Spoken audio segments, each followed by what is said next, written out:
Great. Yeah, thanks very much. So today I'll talk to you about a geochemical and mineralogical science payload that my colleagues and I have developed that would leverage the exploration capabilities of the Pressurized Rover and address NASA Science Mission Directorate level questions about the moon. Next slide, please. Geological solids are characterized by their mineralogical and elemental compositions. So mineralogical and geochemical measurements are essential for interpreting the formation and evolution of really any planetary body. Mapping the physical relationships between minerals at the outcrop scale and the relationship between lithologies at the regional scale is critical for petrological interpretations and is important for identifying sites for exploration and sampling with robotic and crewed missions to surfaces of rocky bodies. We know that the moon is lithologically diverse. There are mafic and felsic lithologies, low titanium and high titanium basalts, and high aluminum and magnesium sweet rocks. The area near the lunar South Pole may contain different lithologies that are especially critical to unraveling the early history of the moon because of its proximity to the South Pole Aitken impact basin and the potential for lower crust and mantle materials in the SPA basin ejecta. We also know that there are ices in ancient cold troughs near the lunar South Pole, which are critical to understanding the inner solar system's volatile history. So because of the likelihood of compositionally diverse materials near the lunar South Pole, it's important to equip the pressurized rover with an instrument or multiple instruments that can detect and map the mineralogical, elemental, and lithological diversity in the lunar South Pole. Next slide. And so to that end, my team has developed a scientific payload, and it's named Mineralogy and Petrology of the Lunar Environment, or MAPLE. MAPLE provides quantitative mineralogical and geochemical measurements through X-ray fluorescence, or XRF, and ultraviolet through thermal infrared spectroscopy. So MAPLE includes 3 compositional instruments.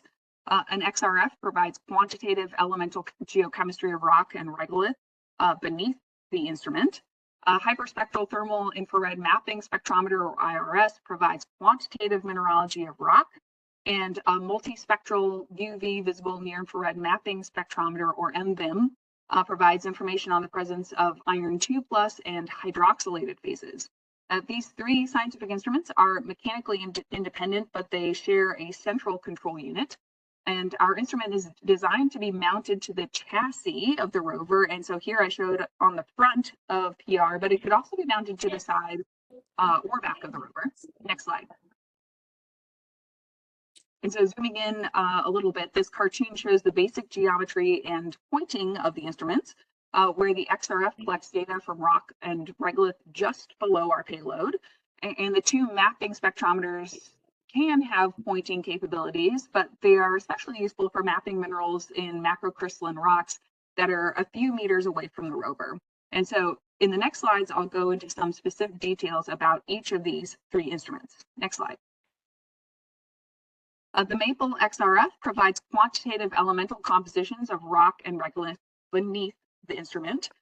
The quantifiable lunar relevant major and minor elements include sodium, magnesium, aluminum, silicon, phosphorus, potassium, calcium, titanium, chromium, manganese, and iron.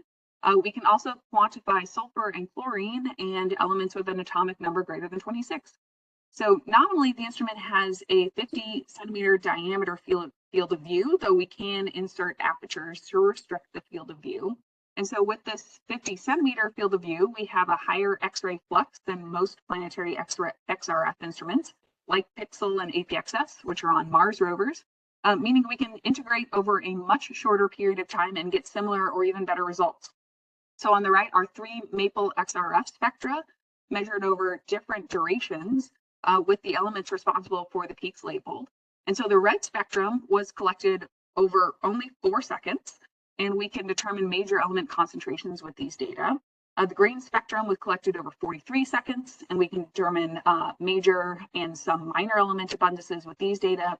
And the blue spectrum was collected over 7 minutes, and we can determine high precision abundances of major, minor, and some trace elements in just 7 minutes, compared to the sometimes hours-long analyses that APXS does on Mars. And so with these longer analyses, Maple XRF is also sensitive to volatile content greater than 5 weight percent.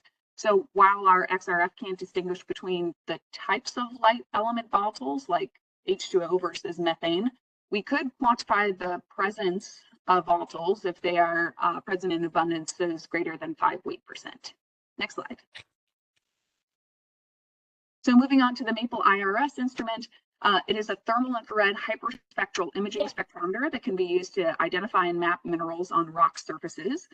It can also be used to characterize the Christensen frequency of rocks and regolith, which is a measure of bulk SiO2 content. The IRS measures from 8 to 14 microns with a spectral resolution of 10.8 wave numbers. The Maple IRS is particularly sensitive to silicate mineralogy because silicates have silicon-oxygen bond vibrations in the 8 to 14 micron wavelength range.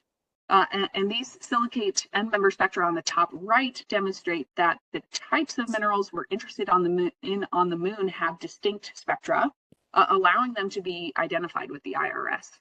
And our spatial resolution is about 1.5 millimeters at a 5-meter distance. And an example of one type of product from the IRS is shown on the lower right. This is an IRS hyperspectral image of an Apollo basalt where you can see different minerals in different colors. And so red is plagioclase, white is augite, blue is enstatite, and green is olivine. And these minerals can be identified via onboard processing using linear deconvolution and a library of end member spectra like those shown in the top right. Next slide.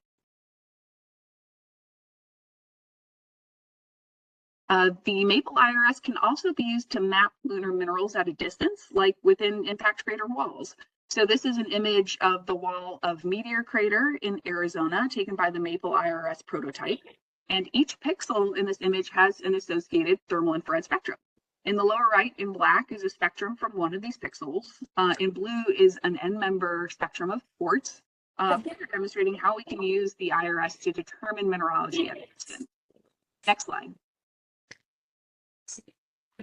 The MVIM is a multispectral mapper that uses UV, visible, and near-infrared cameras with pulsed synchronized LEDs, and this instrument is provided by colleagues at Lucy in France. MVIM has 20 channels from 400 to 1700 nanometers, or 0.4 to 1.7 microns, and this wavelength range is ideal for identifying minerals with transition metals, so like iron in olivine or pyroxene, and or structural OH like water ice and hydroxyapatite. Next slide. To address the resources that Maple needs to operate, XRF requires 20 watts during operations. The IRS uses an average of 5 watts, and the MVIM uses an average of 10 watts with short peaks of 160 watts when operating those pulsed LEDs. Our current best estimate for the mass of our payload is 12 kilograms. And in terms of data volume, the XRF data are 300 kilobytes per measurement, and maybe not surprisingly, the mapping spectrometers are much more, where the IRS measurements are 200 megabytes each, and the measurements are 100 megabytes apiece. So if data volume is constrained on Pressurized Rover, there are some compression tricks that we can do to reduce data volume. Next slide. Our concept of operations for Maple while no crew are present is to operate while the rover is stopped. So PR would park near targets of scientific interest like a cobble or boulder or impact crater wall. The two mapping spectrometers would map the mineralogy of those scientific targets over the course of several minutes. And while the IRS and MVIM are collecting data, the XRF would collect spectra of whatever material is underneath the instrument. And so we expect our measurements would complete in just 10 minutes. Next slide. And so I know this workshop is limited to discussions of uncrewed science with Pressurized Rover, but I just want to briefly highlight the utility of Maple during crewed operations or to facilitate crewed operations. Before crew arrives, Maple could be used to characterize sites for EVA or to identify scientific targets of interest for crew to sample. While crew isn't, they could use Maple to triage samples that they've collected by measuring mineralogical and geochemical data of cobbles or other samples and identifying those with the highest scientific value to return. Next slide. And I know I'm running out of time, and I'll just say that we can address lots of important scientific questions that are related to science objectives and community documents, things in the Moon to Mars documents and in the recent decadal survey about the whether the SPA basin impacted or impact excavated lunar mantle material, if creep lithologies are globally distributed, and the nature and distribution of volatiles at the lunar South Pole. Thank you.